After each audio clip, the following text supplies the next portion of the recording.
eh, nosotros queremos hacer cosas buenas. ¿Es así o no es así?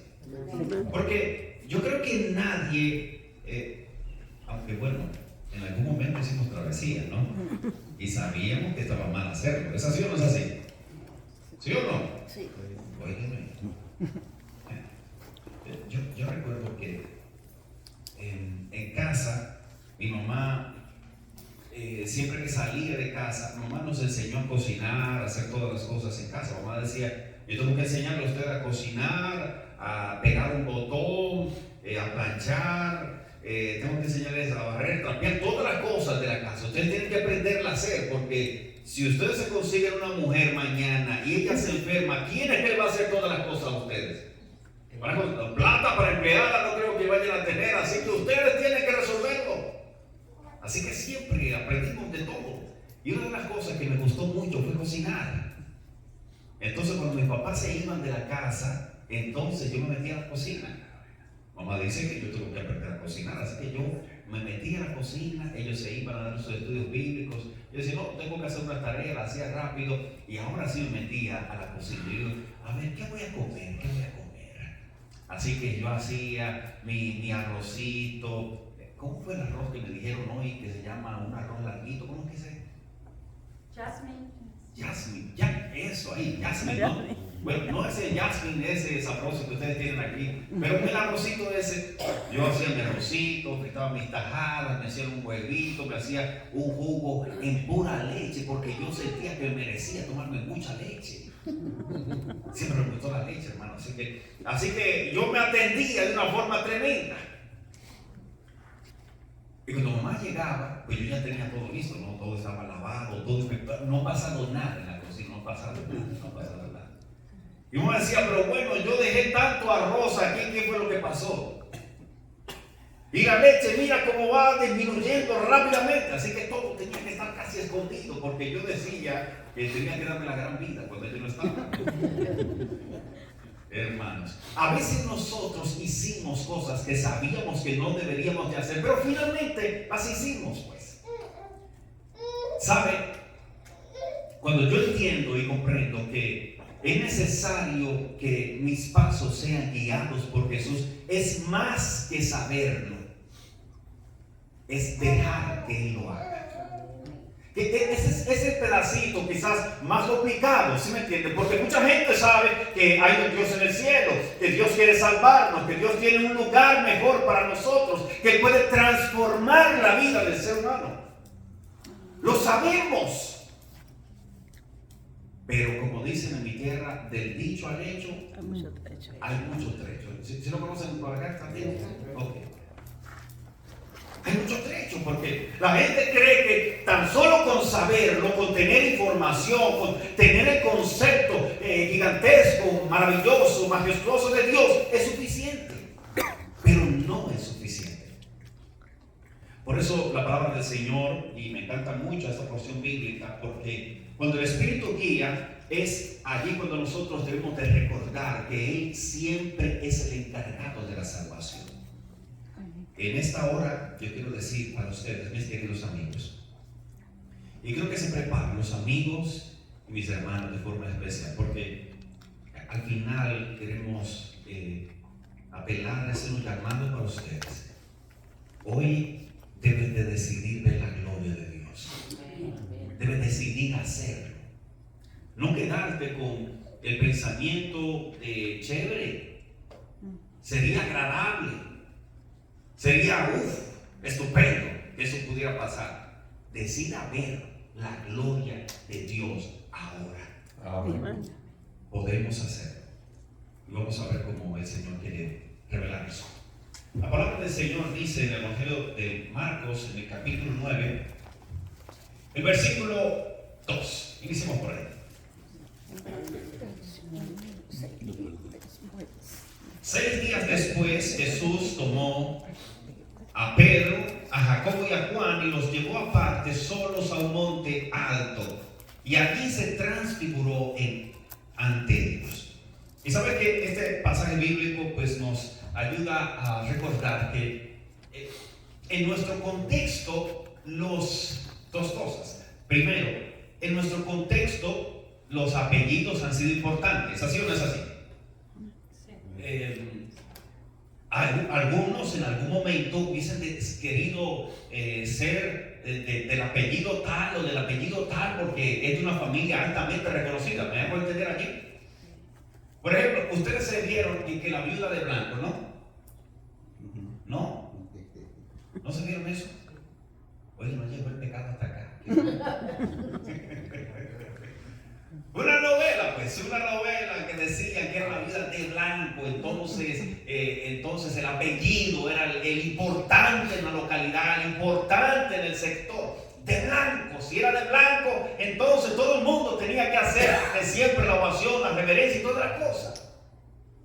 Porque de una u otra manera los apellidos son nuestra identidad. ¿Es cierto o no? Son nuestra identidad. ¿Sí?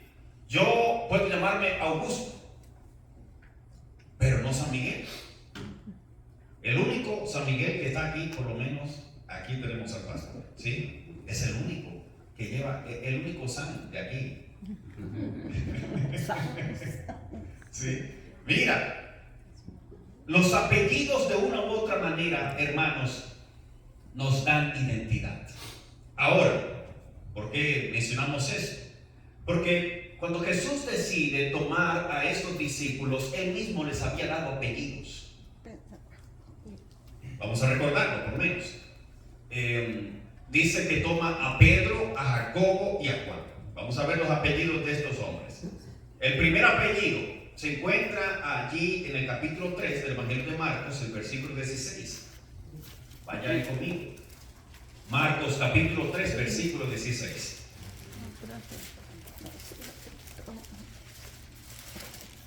En este caso, apellido tiene que ver con ese reconocimiento, cómo se iba a dar a conocer a esa persona. ¿Ok?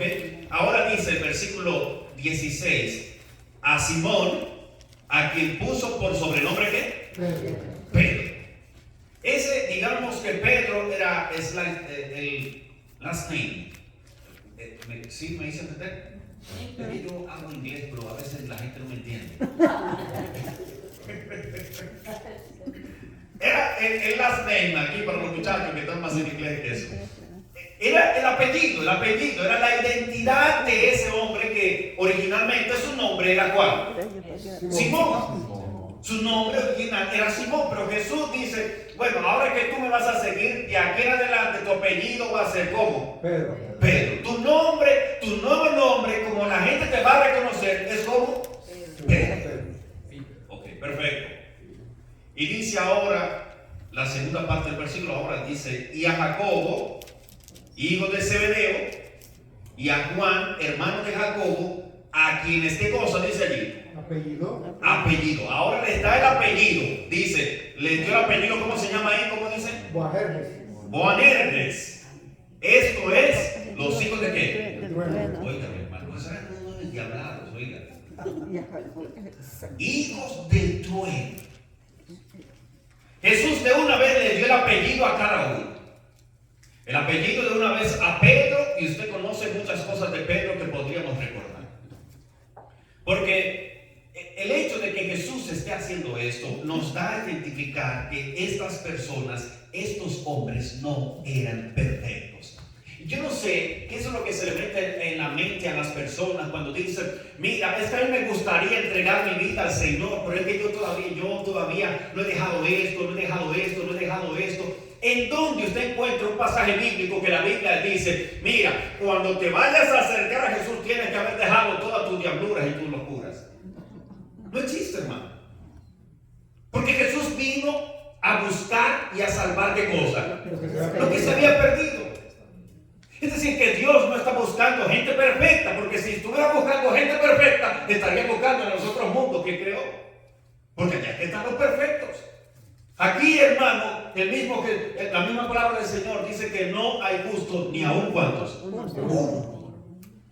Entonces, como todos estamos siendo santos en construcción, estamos en proceso, entonces ahora la palabra del Señor le dice, mira, pero sácate la idea de la cabeza que tú tienes que dejar de bailar, que tú tienes que dejar esto, que tienes que dejar lo otro, antes de acercarte a Jesús. Cuando te acercas a Jesús es que las cosas comienzan a cambiar. ¿Alguien dice amén por eso? Es que cuando nos acercamos a Él, es que las cosas se van depurando, se van sacando, se van saliendo de nuestra vida, no antes. Ahora, dice la palabra del Señor que cuando Jesús se acerca a Pedro, que es uno de los que Jesús se sube al monte con él, Jesús le dice una vez a Pedro: tú eres vulnerable. Y esta es una de las cosas que a veces las personas no queremos mostrar: vulnerabilidad. Queremos que siempre nos vean fuertes. Por eso las personas piensan en que no quieren caer, en que no quieren fallarle al Señor. ¿Sí? Ahora alguien hace unos pocos días que estamos en campaña también, y me decía a una persona: mira, pastor, es que yo no quiero fallarle al Señor. ¿Ha escuchado usted alguna vez eso? Es que yo no le quiero fallar al Señor. ¿Quién le quiere fallar? Nadie. ¿Pero le fallamos, sí o no? Lamentablemente sí. Pero entonces las personas se meten con el pensamiento de la oposición. ¿Recuerdan? Lo estamos hablando esta mañana. Con el pensamiento de la oposición, que deben decirte no. Es que imagínate cómo le vas a fallar al Señor. Tú todavía estás allí con la pata flaca y seguro que la vas a regar. ¿Hay alguien de México aquí? ¿Se entiende regar? ¿Cómo se entiende regar? Lo va a desparramar todo. Lo va a desparramar, sí. No, espérate. La palabra del Señor, cuando toma a Pedro, Jesús se acerca a Pedro, capítulo 22 del Evangelio de Lucas, versículo 31, le dice Jesús a Pedro: Satanás te ha pedido para zarandearte como a trigo, pero yo he rogado por ti que tu fe no falte, y tú, una vez vuelto, confirma la fe de tus hermanos. ¿Sabes lo que le estaba diciendo? Jesús le dice: Pedro, tú eres vulnerable, eres frágil, tú necesitas que alguien ore por ti. Amén. ¿Están ahí? Todos necesitamos que alguien clame a Dios por nosotros. La Biblia dice que debemos de orar los unos por quién, por los otros. Me imagino que muchas de las peticiones que están aquí, o algunas de las peticiones que están aquí, son madres que están orando por sus hijos, personas que están orando por alguien más. ¿Es así o no es así? ¿Sí? Porque es un primo, porque estoy orando por el jefe, estoy orando por alguien de repente. Están allí. Estamos intercediendo por esas otras personas. Pero entonces ahora la palabra del Señor, cuando Jesús se acerca a Pedro, le dice: tú eres vulnerable y el diablo te ha pedido para zarandearte. Pero no te preocupes, Pedro, porque esto mejor, hermanos. A mí me gustaría, no me gustaría que nos podamos quedar: ay no, pues que el enemigo quiere zarandearnos y darnos de garrotazo y darnos de acuetazo y darnos todas esas cosas y todo lo demás. Sí, es cierto. Él quiere destruirnos por completo, pero lo más importante es que tenemos a un Cristo en el cielo que intercede por ti y también por mí para que su nombre sea exaltado. Amén. Él intercede por nosotros porque sabe que somos vulnerables, porque sabe que podemos regarla, porque sabe que podemos fallar. Él sabe que en algún momento podemos flaquear, y como Él lo sabe, entonces siempre está intercediendo por nosotros para que seamos fortalecidos, para que su sangre nos acompañe, para que nosotros, cuando nos caigamos, seamos levantados por el poder de Dios. Amén. Pero como estamos diciendo que lo que a muchas personas les gusta es no verse frágiles. ¿Recuerdan lo que dijo Pedro? Jesús, si yo fuera de pronto de Honduras, seguro que la... Pero Jesús, yo soy del Salvador. Y los salvadoreños somos 2 veces salvados. ¿No me dicen? No, somos del Salvador propiamente y del Salvador eterno. Me gustó eso. 2 veces Salvador. Pero la Biblia dice que Pedro le dice a Jesús: yo no, mira, si es necesario que yo vaya a la cárcel, a la muerte, mejor dicho, que yo te vaya a ti. Mejor dicho, no, estás mal, Jesús. Y recuerdo lo que Jesús le dijo: ay, Pedro, antes del gallo cante, me habrás negado 3 veces. Le pregunto: ¿era frágil o no era frágil? ¿Era vulnerable, sí o no? De paso, caminaba con Jesús Pedro, ¿sí o no? Sí. ¿Vio los milagros de Jesús? Sí. Claro que sí. Vio milagros de Jesús, vio el poder de Jesús multiplicando panes, sanando personas, resucitando muertos. Pedro lo vio con sus propios ojos. Pero en el momento crucial donde su fe, donde su entereza, donde su firmeza debería de estar sólida, fue más frágil que nunca. Demasiado frágil. Porque finalmente la Biblia dice que Pedro negó a Jesús 3 veces. Lo negó.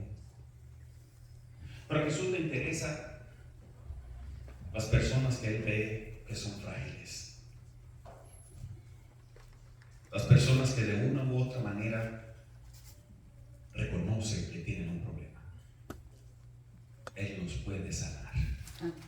La palabra del Señor dice que también Jesús se había tomado a Pedro, a Jacobo y a Juan. Estos dos muchachos, dice el Evangelio de Lucas en el capítulo 9, versículo 54. Cuando Jesús está yendo a Samaria, 2 de sus discípulos, dice la palabra del Señor, que fueron a preparar el camino, preparar el asunto allí. Dice que fue Jacobo y fue Juan. Y como los samaritanos no salieron a recibir a Jesús, porque ellos decían, no, es que él va para Jerusalén, él no viene para acá. Y no salieron a recibir a Jesús. Cuando Jesús llegó y los samaritanos no estaban por allí, entonces Jesús dijo, ¿qué fue lo que pasó, muchachos? ¿No me organizaron el servicio de canto, el bonito canto? Isaías, ¿no? Recordé tu nombre, porque bueno, no, tú eres enviado. Felicitaciones. Mira. Y Jesús dijo, y el especial de Isaías, ¿qué fue lo que pasó? No, Isaías no estaba, toda la gente se escondió. Y entonces estos saltaron de rabia, hermanos. Y dicen, Jesús, no te preocupes que nosotros resolvemos. ¿Nosotros qué? Lo resolvemos. Y ellos tenían una forma de resolver el problema. ¿Quieres que oremos? Ellos sí sabían, ellos saben para qué sirve la oración. Ellos saben, ellos tienen claridad de que hay poder en la oración. Amén. Dicen, ¿sabes qué, Jesús? No te preocupes. Estamos tan ofendidos como tú. Nosotros vamos a orar al Señor en este momento para que descienda fuego del cielo y los consuma a todos. ¿Qué les parece? Una negativa. Hermanos, yo creo que nosotros no vemos milagros es porque nos falta fe. Nosotros sabemos que la oración es poderosa. Nosotros lo sabemos, pues. Pero no vemos el poder porque nos falta confianza en el poder de Dios. Sabemos, vuelvo a decirlo, sabemos, pero todavía no estamos con la certeza y la convicción de que cuando tú pides algo al Señor, entras en otra dimensión espiritual donde el Espíritu de Dios es el que gobierna. Entramos en esa dimensión espiritual donde el Jesucristo mismo dijo, si tuviera fe como un granito de mostaza, podría decirle a aquel monte que se trasladara de allí y se plantara hacia el otro lado. Jesús lo dijo, porque hay poder en la oración. Pero ahora, estos hombres que saben que tienen un arma letal en su mano, ¿sí? Tienen un arma letal que es la oración, ellos ahora la van a utilizar para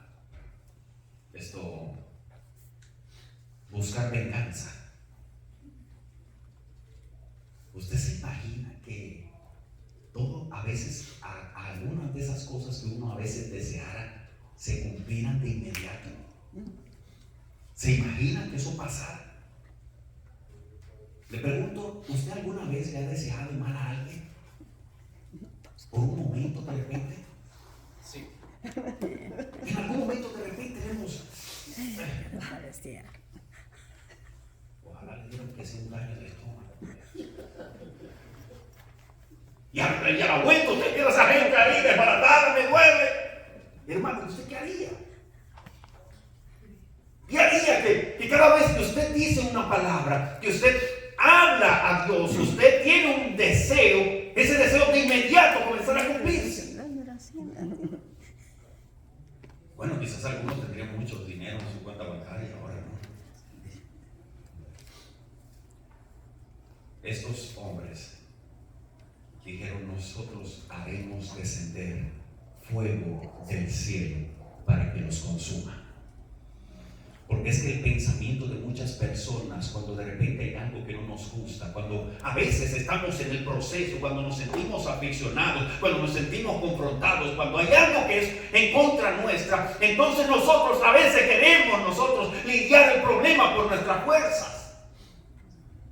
Y no se trata de esa manera, es que ahí nosotros tenemos que descansar en el poder de Dios. Él es el que nos defiende. Amén. Usted recuerda a los amigos de Job, ¿no? ¿Lo recuerda o no? Sí. Él iba a gritar: óigame, esta gente, esos amigos, eran unos malvados, hermano. Malvadísimos. ¿Cómo fue que le arruinaron emocionalmente la vida a Job? Y Dios se ofendió por eso, ¿sí o no? La Biblia dice que ya hasta el capítulo 42 final, el último capítulo del libro de Job, el Señor le dice: Job, ¿sabes qué? Estoy ofendido con esos muchachos. Ofendidísimo. ¿Cómo fue que te maltrataron de esa manera?